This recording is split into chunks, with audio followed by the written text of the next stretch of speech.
Hello बच्चों। आज हम हमारी पोएम फॉर चिल्ड्रन जो हम पहले पढ़ चुके हैं कि कुछ एक्सरसाइज देखते हैं जो आपकी टेक्स्ट बुक में दी हुई हैं। स्टार्ट करते हैं वर्ड पावर से। पहली एक्सरसाइज है match the words with their meanings. यहाँ पर कुछ शब्द दिए हुए हैं, अवे, सनी, ग्लैड, क्वाइट और विजडम। इनके मीनिंग इसके सामने दिए हुए हैं, उनको आपको मैच करना है। तो मैं पहले आपको इनके मीनिंग हिंदी में बता देती हूँ। अवे यानी होता है दूर, सनी यानी होता है जहाँ पर बहुत सारा प्रकाश हो। सनी सन यानी सूर्य, और सनी यानी प्रकाश जहाँ पर हो वो होगा सनी। ग्लैड यानी होता है खुश होना। क्वाइट यानी पूरी तरीके से। और विजडम यानी बुद्धि, या हम कह सकते हैं निर्णय लेने की जो क्षमता है उसे विजडम कहते हैं। तो अब इनके मीनिंग जो हैं उनसे इन्हें मैच करते हैं। सबसे पहले हम सेकंड कॉलम में देखते हैं हैप्पी। चूँकि हम जानते हैं हैप्पी यानी खुश होना, तो इसका वर्ड मैच होगा ग्लेड।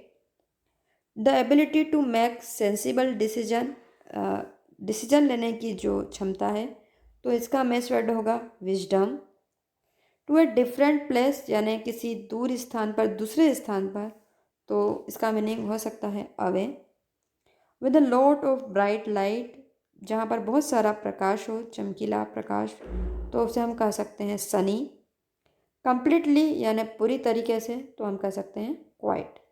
तो इस प्रकार से आपका अवे का हो गया to a different place, sunny का हो गया with a lot of bright light, glad meaning हो गया हैप्पी, क्वाइट का मीनिंग हो गया कंप्लीटली, और विजडम का मीनिंग हो गया the ability to make sensible decision. Next exercise की तरफ बढ़ते हैं। बी वाला, complete the following lines of the poem. ये पोएम की जो 4 लाइन है वो दी हुई है, आपको इन्हें कंप्लीट करना है। चूँकि हमने पोएम पढ़ी थी, come to me O ye children, come to me O ye children, ओ बच्चों मेरे पास आओ। कवि ने बच्चों को अपने पास बुलाया है। एंड माई ईयर, और मेरे कानों में धीरे से फुसफुसाओ। And whisper in my ear what the birds and the winds are singing। क्या फुसफुसाने के लिए कहा था कवि ने? कवि ने पक्षी और हवाएं क्या गा रही है, ये फुसफुसाने के लिए कहा था। इन यूर सनी एटमोसफियर, तुम्हारे सुखद वातावरण में। तो ये बी एक्सरसाइज भी हो गई आपकी। C exercise, use the following words in your sentence. यहाँ पर कुछ शब्द दिए हुए हैं, आपको इन्हें अपने शब्द, आपको कुछ वाक्य बनाने हैं जिनमें इन शब्दों को आपको इस्तेमाल करना है। तो आप अपने मन से कोई भी वाक्य बना सकते हैं। उदाहरण के लिए मैं कुछ वाक्य आपके सामने रख रही हूँ।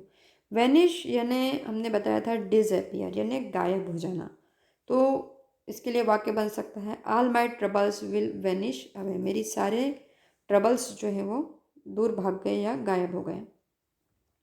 ईस्टर्न यानी मैंने आपको बताया था पूर्व दिशा, तो इसके लिए हम वाक्य बना सकते हैं I was told to walk in an eastern direction, मुझे पूर्व दिशा में चलने के लिए कहा गया।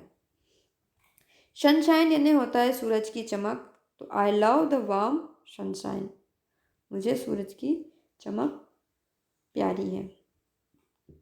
ग्लेडनेस यानी सुखी, खुशी, तो it is a day of joy and gladness, यह जो दिन है वो खुशी और उत्साह का है, जॉय का है। ऑटम, ऑटम हमने कहा था एक सीज़न का नाम है, तो it was a clear autumn day, यह जो दिन है वो एक साफ सुथरे पतझड़ का दिन है। आगे क्वेश्चन आंसर दिए हुए हैं, कुछ शॉर्ट आंसर टाइप क्वेश्चन हैं और कुछ लॉन्ग आंसर टाइप क्वेश्चन हैं। पहले हम शॉर्ट आंसर टाइप क्वेश्चन को समझते हैं।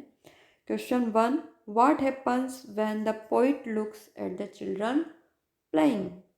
व्हाट हैपन्स, क्या होता है, व्हेन जब, द पोइट लुक्स कवि देखता है, एट द चिल्ड्रन प्लेइंग बच्चों को खेलते हुए। तो आंसर लिखेंगे हम all the questions that perplexed him have vanished quite away.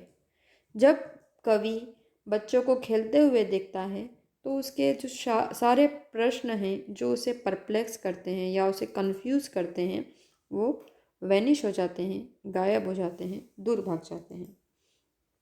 तो यहाँ आप इसको पिक्चर के माध्यम से समझिए, चित्र के माध्यम से समझिए कि जब कवि बच्चों को खेलते हुए सुनता है तो क्या होता है। तो जो क्वेश्चंस उसके दिमाग में हैं जो उसे कंफ्यूज करते हैं यानी कि परप्लेक्स करते हैं, वो सारे के सारे क्वेश्चन जो हैं वो वैनिश हो जाते हैं यानी कि डिसअपियर हो जाते हैं या हम कहें गायब हो जाते हैं।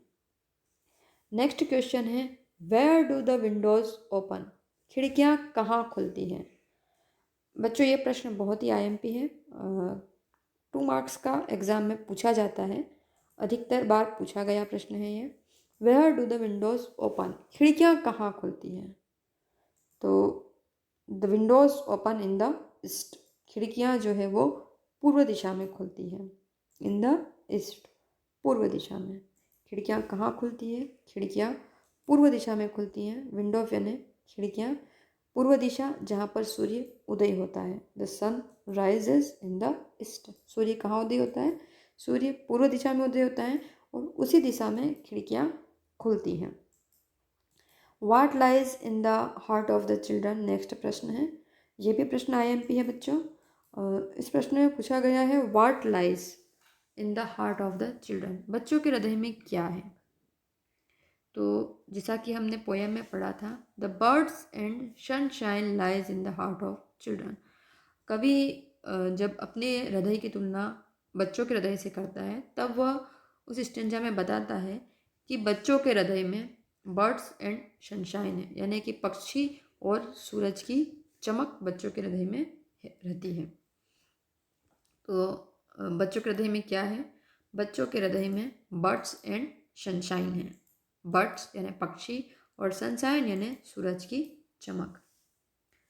अब जो प्रश्न हम पढ़ने वाले हैं बच्चों, वो प्रश्न 3 नंबर के परीक्षा में पूछे जाते हैं। क्वेश्चन नंबर 15 में, when do the problems of the poet and why. When मतलब कब, प्रॉब्लम्स जो पोइट की है वो एंड होती है, ख़त्म होती है, और क्यों।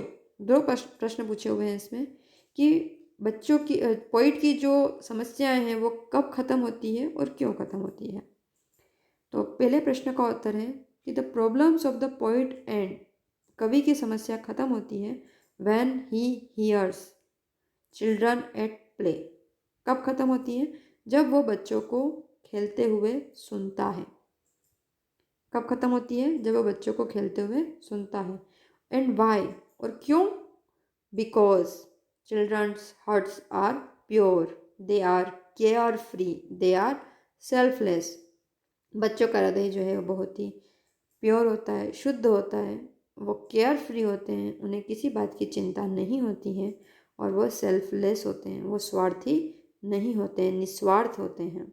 इसलिए जब कभी उन्हें खेलते हुए देखता है तो उनकी जो प्रसन्नता है बच्चों की, उसको देखकर कवि की सारी समस्याएं ख़त्म हो जाती हैं। When the poet hears children at play, बच्चों को खेलते हुए सुनता है, उसके समस्याएं ख़त्म हो जाती हैं क्योंकि बच्चे जो हैं वो बहुत ही केयर फ्री हैं, प्योर हार्ट हैं और सेल्फलेस हैं, निस्वार्थ हैं। उनकी जो मुस्कान है उसमें किसी प्रकार का कोई स्वार्थ नहीं होता है। नेक्स्ट प्रश्न है what has the gladness of the children been compared to. बच्चों की जो प्रसन्नता है उसकी तुलना कवि ने किससे की है। व्हाट हैज़ द ग्लेडनेस, बच्चों की जो प्रसन्नता है उसकी तुलना किससे की गई है। The gladness of the children has been compared to wisdom of books and clever plans.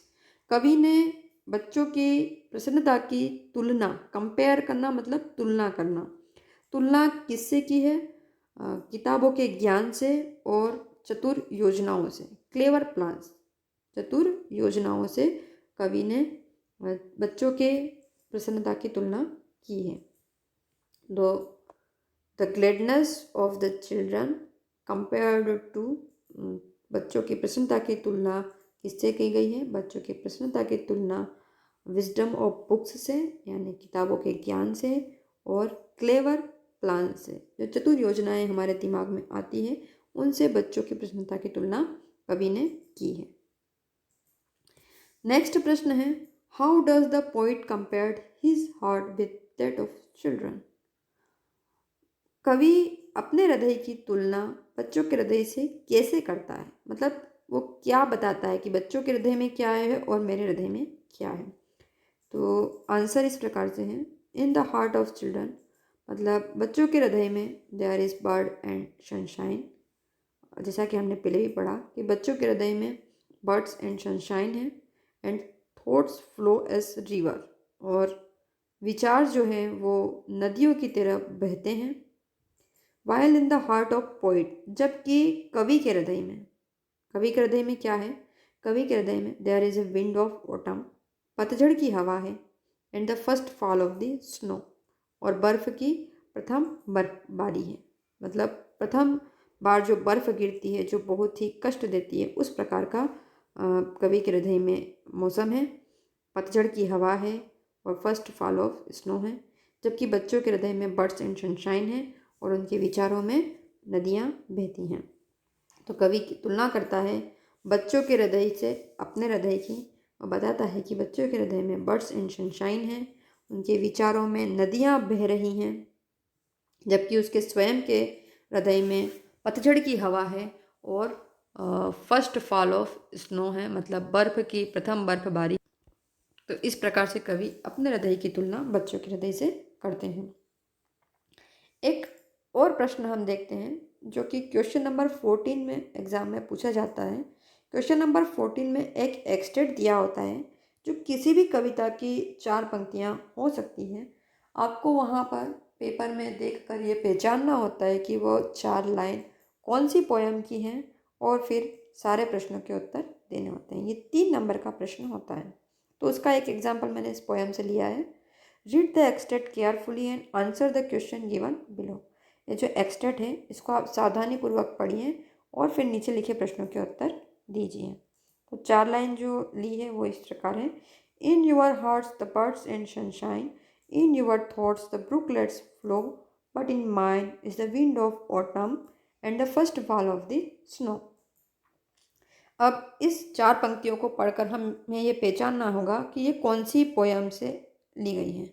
तो in your hearts the birds and sunshine, इससे हम समझ सकते हैं कि ये पोयम चिल्ड्रन है, क्योंकि कवि ने कहा था कि बच्चों के हृदय में बर्ड्स एंड सनशाइन है। तो ये हमें याद रखना होगा। अब इसके क्वेश्चन देखते हैं। क्वेश्चन इस प्रकार से हैं, ब्रुकलेट मीन्स, बच्चों हर वर्ड्स के मीनिंग मैंने आपको पाठ पढ़ाते समय बताए हैं। तो यहाँ पर वो ब्रुकलेट का मीनिंग पूछ रहा है। तो जैसा कि मैंने आपको बताया था, ब्रुकलेट्स मतलब होता है स्मॉल रिवर्स, छोटी छोटी नदियाँ। चूँकि ये प्लूरल नाउन में वर्ड है, इसलिए यहाँ पर हम वर्ड ए को आंसर चयन करेंगे, वर्ड ए के रूप में, स्मॉल रिवर्स। नेक्स्ट क्वेश्चन है, who is the writer of the poem? चूँकि हम पोयम को पढ़कर ये समझ गए हैं कि ये पोयम फॉर चिल्ड्रन है, तो हमें ये याद भी होना चाहिए कि चिल्ड्रन पोयम के पोइट H.W. लॉन्गफेलो हैं। नेक्स्ट प्रश्न है, what lies in the hearts of children? तो पहले ही लाइन में लिखा हुआ है बर्ड्स एंड सनशाइन। तो बच्चों के हृदय में क्या है? बच्चों के हृदय में बर्ड्स एंड सनशाइन है। बहुत ही आसान से उत्तर होते हैं। अगर हमने पोयम पढ़ी है तो हम इन क्वेश्चनों के आंसर आसानी से दे सकते हैं। मैं आपसे कहूँगी कि आपने अगर पोयम नहीं समझी है तो आप मेरा पुराना वीडियो देखें, जिसकी लिंक मैं इस वीडियो के डिस्क्रिप्शन में दे रही हूँ। आप पोयम चिल्ड्रन को समझने के लिए उस वीडियो को ज़रूर देखें। Thank you.